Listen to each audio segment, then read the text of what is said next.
il faut parfois être tolérant vis-à-vis des autres quand on voit leurs réactions. Parce que pour nous, par exemple, on va peut-être dire quelque chose qui peut paraître anodin et simple, et quelqu'un en face va avoir une réaction peut-être vive.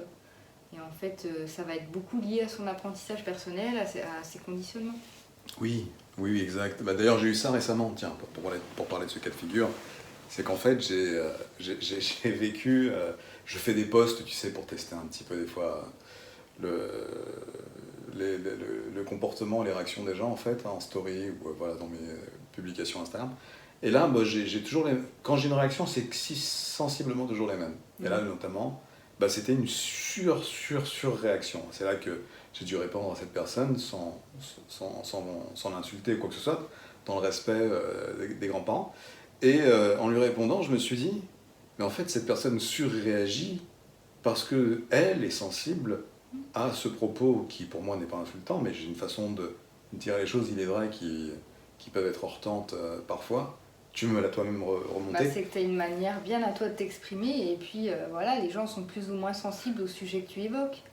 Oui, et c'est pas pour autant que je manque de respect aux gens quand je parle ou que je fais mes vidéos. Hein. Ouais, mais voilà, tu as une façon très directe d'amener les choses, et parfois ça peut être heurtant pour certains. C'est ça qu'il faut réussir à comprendre et rester tolérant vis-à-vis de ça. Oui, oui, je comprends maintenant pourquoi tu parlais de tolérance. Et t'as raison, t'as raison. Je suis moi-même confronté à l'inverse, et je trouve que les gens manquent cruellement de tolérance, à, tu vois, à mon égard. Ouais. Et du coup, moi-même, il faut que voilà, je fasse preuve de tolérance, et j'en fais à l'égard des réactions et des surréactions qui sont parfois disproportionnées, je dois l'avouer, que j'ai en réponse à mes stories ou mes reels ou mes publications sur Internet. En tout cas, je te remercie de m'avoir de m'avoir ramené ces infos.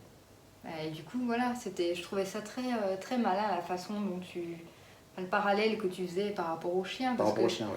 C'est ça, le chien, finalement, il arrive dans le foyer, il est encore tout, il est neuf, j'ai envie de dire. Ouais. Il est neuf, il n'a pas été formaté ou formé, et formé les deux en fait par la main de l'homme. Et en fait, dès qu'on commence à vouloir instruire et mettre du dressage là-dedans, on crée un conditionnement chez l'animal. Je prenais l'exemple tout simple de pour s'amuser, on a envie d'apprendre au chien à donner la patte, mais en fait, lui, il va enregistrer que s'il veut telle friandise, il faut qu'il ait ce type de comportement. Par exemple. Par exemple. Ouais, et c'est valable chez l'humain. Donc c'est valable chez l'humain comme chez le chien. Mais bien sûr, c'est ça qu'on se rend pas compte, c'est que nous-mêmes, on est conditionnés dès notre plus jeune âge, et ça commence à l'école, malheureusement. Et là, peut-être certains vont me dire, c'est grave ce que tu dis, ou vont pas apprécier que j'ose dire ça, mais moi je l'ai... En tant qu'adulte, j'ai eu ce recul-là sur mon propre vécu, de me rendre compte que c'est ça que j'avais vécu à l'école, c'est finalement du conditionnement, simplement rien qu'en nous apprenant en fait à rester assis toute la journée, à écouter, à être sage, à se tenir droit, à pas répondre au professeur, à être l'élève modèle parfait. C'est déjà un conditionnement qu'on induit chez nous pour nous préparer à notre future vie d'adulte, à être une fois de plus des bons employés qui sont assidus dans leur travail, qui ne se rebellent pas, qui appliquent et qui vont pouvoir rester des heures et des heures assis derrière un bureau alors qu'il fait beau dehors et que naturellement on n'a qu'une seule envie, c'est de profiter du soleil, profiter de l'air, profiter du chant des oiseaux. Et en fait non, on induit ça chez nous. C'est vrai qu'il fait beau dehors. Et il fait chaud même.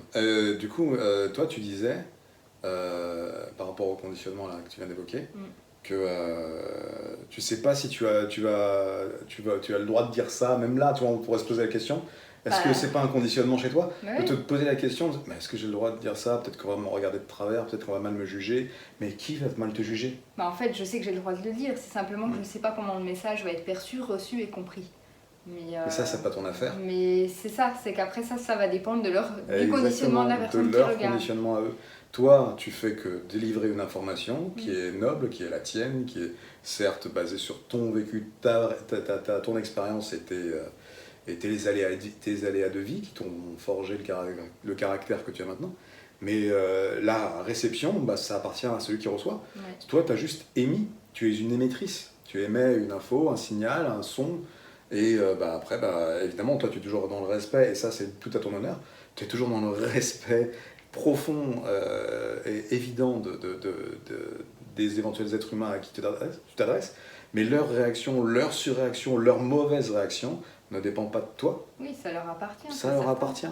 Ça leur appartient à eux par rapport à leur conditionnement de base, évidemment. Et donc, ça, c'est un truc que je sais bien que c'est difficile à dire parce que les gens ils sont toujours un peu réfractaires à ce genre de nouveaux propos ou anciens propos, ça dépend à quelle époque ils sont rentrés. Mais en fait, c'est juste, faut l'accepter, quoi. Faut juste l'admettre, en fait.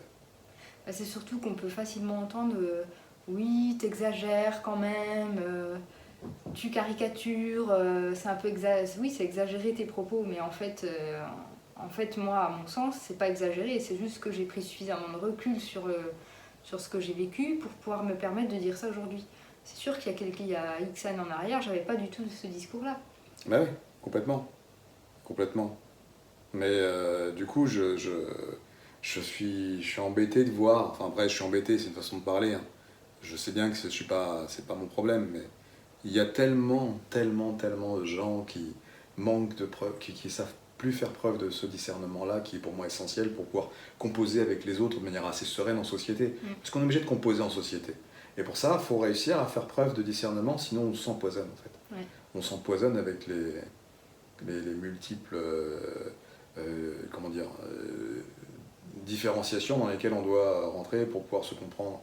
Enfin, j'ai mal fait ma phrase, mais globalement, je pense que j'espère m'être fait comprendre. Ouais. Mais tu vois, ça me fait rebondir sur ce que tu dis, c'est pareil, ça c'est un autre conditionnement, le fait de... Tu parlais de faire preuve de discernement, en fait on nous a aussi appris à ne pas nous poser de questions. Et cette capacité-là à pouvoir s'interroger, c'est pas quelque chose qu'on fait naturellement, parce que ce qu'on t'apprend une fois de plus à l'école, pour moi ça part beaucoup de choses partent de là, c'est quand même à apprendre ta leçon par cœur sans te poser la question, est-ce que la leçon qu'on est en train de t'enseigner, elle est véritable, elle est véridique, elle est prouvée, sur quoi ça s'appuie. Voilà, on remet jamais en question l'autorité finalement. Et non pas pour dire que l'autorité a toujours tort, mais simplement le fait de s'autoriser à se poser des questions, et puis peut-être soi-même à se dire, attends, mais là, je suis pas convaincue, j'ai bien envie d'aller chercher l'information un petit peu plus loin, voir d'où ça vient, et est-ce que c'est savoir si c'est véritable ou pas, sur quoi ça s'appuie, sur comment c'est étayé, etc. Bon, c'est surtout qu'on nous a enseigné, je voyais autrement en fait, hein, par rapport à ce que tu as dit au départ. On nous a surtout enseigné à nous poser des questions, mais qui ne sont pas les bonnes. Ouais. Elles ne sont pas utiles, quoi. Je veux dire, on se pose des questions, on a appris, c'est le conditionnement de l'être humain, comme tu disais, par l'éducation, l'école, tout ça. On a appris à se poser des questions, ou même poser des questions, qui ne sont pas légitimes, à mon sens. Après, peut-être qu'il y en a plus légitimes que d'autres. Mais voilà, la question que tout bêtement l'enfant pose à ses parents avant d'être formaté par l'école, c'est plus logique limite, tu vois. Papa, enfin, c'est un exemple que je connais pas parce que moi je n'étais pas poseur de questions non plus, mais pourquoi tu mets ça dedans, par exemple? C'est intéressant, parce que le gars il s'intéresse vraiment à un effet, une subtilité mécanique qu'il ne comprend pas encore et il attend d'avoir l'explication de son papa pour pouvoir composer au mieux avec ce contexte-là. Et ça c'est utile, mais ça c'est l'enfant, il pose vraiment des questions utiles, je trouve légitimes, avant de se faire machiner par l'industrie de l'éducation. Oui. Voilà. Après, par l'industrie de l'éducation, il apprend à poser d'autres formes de questions. C'est intéressant peut-être. Peut-être, je sais pas, hein. Moi je j'ai pas été très longtemps à l'école, mais c'est intéressant. Mais je sais pas si c'est vraiment plus pertinent que ce qui nous vient naturellement à l'état sauvage, j'allais dire. Oui, puis ce qui est intéressant en fait de ces questionnements-là, c'est que souvent ils sont suivis d'une mise en pratique, d'une expérimentation. Donc du coup, ça permet vraiment d'ancrer cet apprentissage-là. Alors que parfois, on essaie de nous enseigner des choses, mais ça reste purement théorique. Et il n'y a pas la compréhension qui se transmet à travers l'expérience du corps, l'expérience de la matière, l'expérience physique en elle-même. Ouais.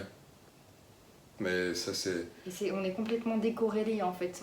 C'est comme si on nous avait séparés entre le côté physique et le côté mental. Alors que c'est un tout. C'est ça. Mais toi, qu'est-ce que tu aurais rajouté? Parce que là, tu me fais référence à ça, mais c'est parce que tu parles de ton expérience personnelle, quelque part, d'une certaine façon. Oui, d'une certaine façon. C'est les compréhensions que j'ai eues, moi, de ma propre expérience de l'école, même si j'ai aimé l'école ou j'ai cru l'aimer, en fait. Mais Ah oui, tu m'avais raconté, oui. c'est ça. Oui, oui, ton rapport au fait de ramener les bonnes notes, et pourquoi tu le faisais, et dans quel but, enfin, C'est ça, finalement... c'est que ça appartient au vécu de chacun, mais les raisons qui alimentent ça, elles sont très personnelles. Mais dans mon cas, c'était que j'avais un tel amour pour mes parents que j'avais envie de faire bien, j'avais envie de leur faire plaisir. Et puis pour moi, c'était important finalement de correspondre à l'image qu'on attendait de moi quelque part. Donc je le faisais naturellement parce que quand on est enfant, finalement, on se pose pas, on n'a pas tous ces questionnements encore qui viennent parce qu'on fait, on agit et on suit un petit peu le mouvement dans lequel on a été, comment dire, Bercé, posé, lâché. ouais, lâché exactement. Mais voilà, et puis après j'ai eu d'autres expériences qui m'ont montré que là il y avait des soucis quand même dans le système éducationnel. Je me rappelle, à l'école, j'étais en seconde, donc j'étais un petit peu plus grande, et on apprenait quelque chose, c'était les vecteurs. En mathématiques, j'ai toujours aimé les maths, et là, je me suis mis à reposer la question, mais madame, mais en fait, parce que je ne comprenais pas ce concept-là, et je disais, mais à quoi est-ce que ça sert? J'avais besoin justement de faire le rapprochement entre la théorie et la mise en pratique dans la vie réelle. Et on m'a clairement répondu que j'avais pas besoin de me poser cette question-là, et qu'il fallait juste que je comprenne la leçon et que j'applique ça dans les exercices à mettre en œuvre. Mais sauf que moi, j'étais incapable de mettre en application ce que j'apprenais dans les exercices parce que je comprenais pas l'utilité. Et tu avais besoin de comprendre l'utilité de l'exercice, la finalité. La finalité, de savoir à quoi ça te servirait dans la vie, ça me servirait réellement, ou qu'on me montre des exemples concrets, même si ça allait pas me servir moi, mais des exemples concrets de, je sais pas, de mise en application dans divers métiers. Et en fait, c'était très drôle parce que finalement, c'est quelque chose que moi, dans mon métier de la mode, j'ai dû utiliser, mais quotidiennement. Finalement, les vecteurs, c'est une des choses que j'ai le plus utilisées.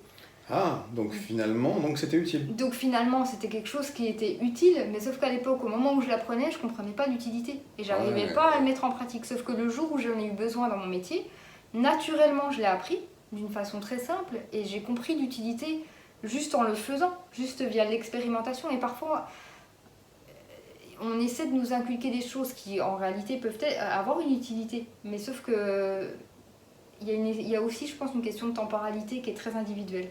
On veut tous nous faire rentrer dans le même moule, il faut qu'on apprenne les mêmes choses aux mêmes périodes de nos vies. Il y en a qui, la lecture c'est à 7 ans, l'écriture c'est à tel âge, etc. etc. Mais sauf qu'en fait, on est tous des individus différents, uniques. Et je crois que c'est ça aussi que j'ai appris, c'est de me rendre compte que il fallait revenir à l'individu, revenir aux besoins individuels, et pas essayer de nous faire rentrer dans un moule et de nous formater. Mais t'as totalement raison, et c'est super, j'adore cette démonstration que tu as fait, parce que du coup on se fait les images au travers de ce que nous-mêmes, indépendamment, on a appris, parce que par exemple les maths, alors moi j'étais très bon en maths au départ, puis finalement après je l'étais plus, mais parce que j'arrêtais je me sentais plus en adéquation avec le système éducatif, donc je faisais rien. Ouais.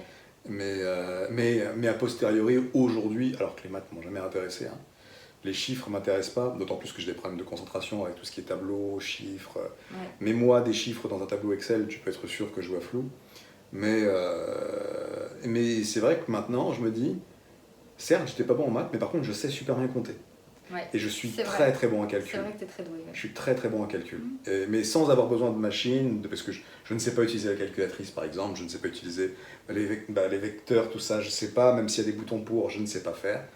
Je ne comprends pas l'utilité à mon niveau à moi.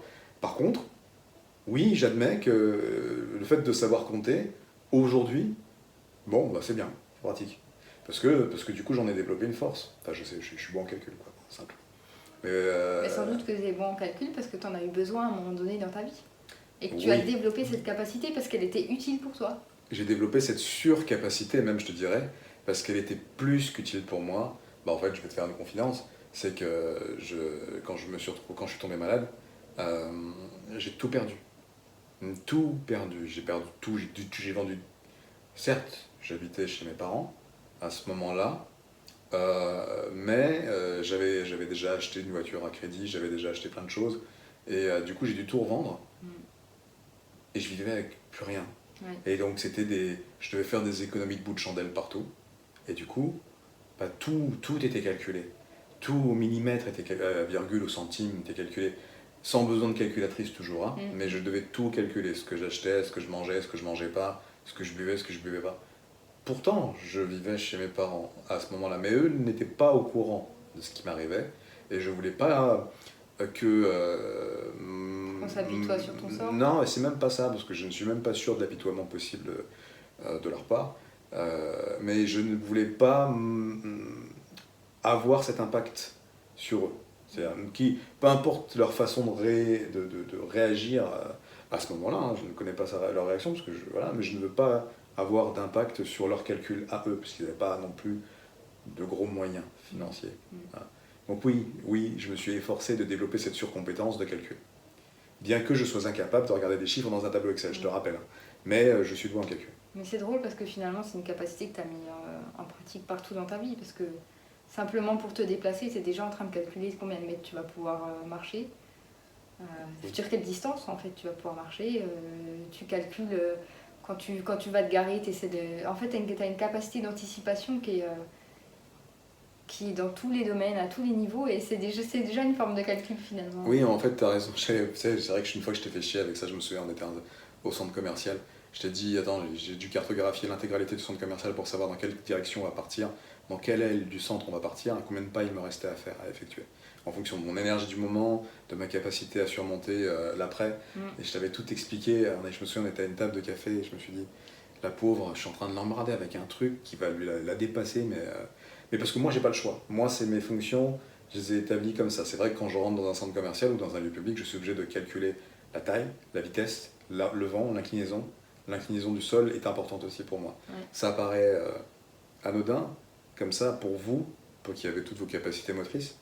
Mais moi, je suis obligé de redoubler de vigilance sur les aspérités, les reliefs, l'inclinaison, et si le sol est glissant ou pas, par exemple.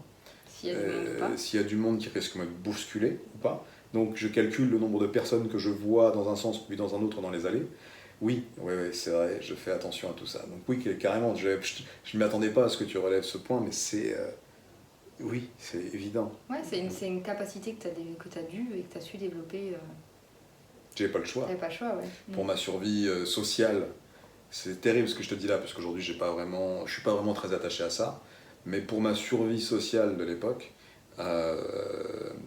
je me suis fait violence dans des sens et dans des mesures irrationnelles, peu importe maintenant, hein, je réfléchis ça comme ça, mais pour pouvoir continuer à avoir un semblant de vie sociale malgré mon état. Et donc j'ai fait des calculs absurdes. Hein. Certes, ils étaient absurdes, je suis devenu bon, mais voilà, tant mieux, maintenant j'ai composé mon cerveau comme ça, donc maintenant je suis bon en calcul, c'est tout. C'est ça que ça m'aura apporté finalement. C'est devenu des automatismes. Voilà, c'est ça que ça m'aura apporté. Ouais. Et du coup, toi, qu'est-ce que tu aurais, par rapport à cette notion de ce qu'on a appris à l'école et les vecteurs qui t'ont été utiles, tout ça, tu aurais quelque chose à rajouter ou on a déjà fait le tour? Non, là comme ça, je vois pas d'autre chose, même s'il y a tellement à dire avec l'école et au conditionnement, en fait, c'est tellement ancré dans nos vies, on est tellement... puis en plus, on est tellement coincé là-dedans qu'on se rend même pas compte qu'on est imprégné de ça. Mais j'ai pas de choses en particulier qui me viennent, mais voilà, simplement... Parfois, c'est bon de pouvoir prendre un petit peu de temps pour soi et de prendre du recul sur soi-même, sur sa propre vie. Parce qu'on est tellement dans une vie frénétique qui va dans tous les sens, où on n'a plus une seconde à nous, où il faut être dans l'ultra-performance, il faut être chef d'orchestre de sa vie, en fait, j'ai envie de dire. Faut être maman, faut être papa, faut être agent commercial, voilà, faut être le meilleur dans son... j'ai pris un métier au hasard, mais faut être le meilleur dans son métier, faut être un bon ami, faut être un bon mari, voilà, on est tellement multicasquette, il faut être tellement bon partout Et voilà, il y a cette exigence envers nous-mêmes et sociétale qui fait qu'on n'a plus le temps de prendre du recul sur nos propres vies et de se rendre compte à quel point toutes ces attentes elles sont conditionnées et à quel point on s'autorise même plus à simplement vivre. Et est-ce que, je vais casser l'ambiance, mais est-ce qu'il serait peut-être pas plus simple de se dire prenons le temps? Bah si, Tu vois, prenons le temps de ralentir, prenons le temps de ralentir, de s'extraire de cette nébuleuse que tu viens de décrire, qui est le système dans lequel nous vivons, parce que tout le monde vit dans le brouillard maintenant, tout le monde vit dans le brouillard de toutes ces actions qu'il mène ici et là, à vitesse, je sais même pas quelle vitesse c'est même pas calculable, parce que aujourd'hui tout le monde, tu le dis très bien, tout le monde est envahi voilà, par comment dire, cette frénésie de devoir faire tellement de choses, et puis t'as pas fini d'en faire une, qu'il y en a déjà une autre qui arrive. Enfin, en plus, on est dans un pays extraordinaire pour ça. Moi-même, tu vois, je fais une parenthèse, je suis en situation de handicap. Souvent, les gens pensent que ah, c'est bien, t'es tranquille. Non. Ouais, t'as le temps pour toi, on va non, dire. non. Être en situation de handicap, c'est une entreprise à part entière. C'est vraiment, oui, en France. C'est vraiment une entreprise à part entière. On a l'impression que c'est simple, mais parce qu'on a un système qui nous aide. Oui, il y a le système social français aide. Dans quelle mesure? Là, je ne vais pas rentrer dans les détails, parce que c'est très complexe, mais il y a aussi le revers de la connerie, c'est que tu as vraiment une entreprise à toi tout seul. Juste parce que tu as une maladie et un handicap qui découle de cette maladie. Juste, tu mets ces deux facteurs-là dans la vie d'un homme, il n'a pas beaucoup de temps pour lui, en dehors des moments où il respire. Oui. En réalité, c'est très complexe. Mais même si, voilà, après, Oui, on pourra toujours me casser du sucre sur le dos parce que je viens de dire un truc qui pourrait être ah, mais non, mais tu sais, dans tel pays, si tu savais, je sais pas. Moi, je vous parle de ce que je connais ici et du regard qu'on a là-dessus. Le problème, c'est que quand tu es en situation de handicap, tu es déjà très fatigué pour la plupart et le peu d'énergie qui te reste à vivre, en fait, il t'est volé dans l'administratif. Ouais. Aujourd'hui. Dans le médical, l'administratif. Regarde, moi, j'ai toujours un rendez-vous. Tu vois, je suis obligé de penser à tous les rendez-vous qui s'accumulent parce que j'ai tel truc, tel machin, telle anomalie, tel truc à vérifier, tel truc à contrôler. Le machin, le permis de conduire, le matériel là, le fauteuil roulant que je dois renouveler. C'est terrible parce que ah oui, t'as une carte de stationnement, tu peux te garer où tu veux. Des années de torture intellectuelle pour l'obtenir, et même quand tu l'obtiens, t'es toujours torturé intellectuellement à cause malheureusement du regard que les gens portent sur toi quand tu vas t'installer sur ce genre de place, parce que pour le coup là t'en as vraiment besoin. Ouais. Donc c'est très très compliqué de vivre avec toutes ces surcharges mentales permanentes, dans cette frénésie nauséabonde et cette nébuleuse sans fin. C'est pour ça que je dis, et si on décidait de prendre le temps, de ralentir? Voilà. C'est ce que tu proposes d'ailleurs. C'est ce que je propose et c'est ce que j'ai expérimenté et se dire que, en fait, ce que j'ai expérimenté, c'est de se dire qu'il y a une vie en dehors du monde du travail, en dehors du monde dans lequel on nous a matrixés quelque part. Ah, tu utilises ce terme toi aussi? Ouais, c'est la première fois que je l'utilise en fait, mais je trouvais pas de terme plus éloquent. Plus matrixant? Non, mais même si je sais pas si c'est le meilleur des termes à utiliser, mais c'est ça, c'est... il y aura une audience qui va écouter ce mot et qui va se sentir concernée en tout cas. Mais c'est vrai que c'est ça, c'est de se dire, on croit que nos vies elles sont définies par notre position sociale, par le métier qu'on a, par le fait d'être parent ou pas. Voilà, et en fait non, on est des êtres vivants et on a une vie qui va bien au-delà de tout ça. On a une vie qui va bien au-delà de tout ça avant tout, oui. Et pouvoir vivre ça, pouvoir vivre une vie un petit peu presque en dehors du temps, presque extraite, en tout cas s'autoriser des moments comme ça, c'est très salvateur. Ouais, carrément.